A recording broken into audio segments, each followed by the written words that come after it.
उन्हाळ्याच्या दिवसात ग्रामीण भागातील जत्रा व उरुसांना उधाण आले असून ग्रामीण भागात अनेक पारंपरिक खेळाच्या स्पर्धेचे आयोजन केले जाते। परंतु ग्रामीण भागात एकेकाळी मानाचा खेळ असणाऱ्या कुस्ती परंपरेकडे दुर्लक्ष होत असल्याचे चित्र दिसत आहे। मातीमधला कुस्तीचा खेळ हा वाचला पाहिजे, यासाठी आज उपाययोजना करणे गरजेचे आहे। जुन्या लोकांनी कुस्ती खेळाला डोक्यावर घेतले, हा वारसा आता जपण्याचं काम आताच्या पिढीवर आहे। भारतात नेहमीच क्रिकेटसारख्या खेळाला जास्त महत्त्व दिल्याने पारंपरिक खेळाला याचा फटका बसल्याचं चित्र पाहावयास मिळतं। ग्रामीण भागातील रांगडी मुलं कुस्तीच्या आखाड्यात घाम गाळून सराव करतात, परंतु त्यांना पुरेशा सोयीसुविधा संधी मिळत नसल्याने मातीचा खेळ हा मातीतच राहतोय।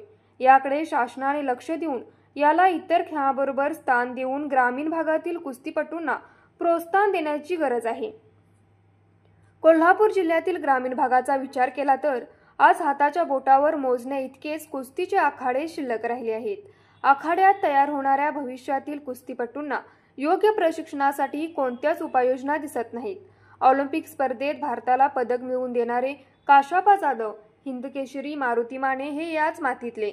याचा आदर्श ठेवून अनेक होतकरू तरुण योग्य संधीची वाट पाहत आहेत, पण या संधी उपलब्ध करण्याकरिता ग्रामीण भागात नव्याने कुस्त्यांचे आखाडे रंगले पाहिजेत।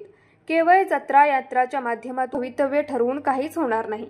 यासाठी योग्य ती पावले उचलून या मातीतील क्रीडा प्रकाराला प्रोत्साहन देण्याबरोबर त्याच्या पुनर्बांधणीला सुरुवात करणे गरजेचे आहे।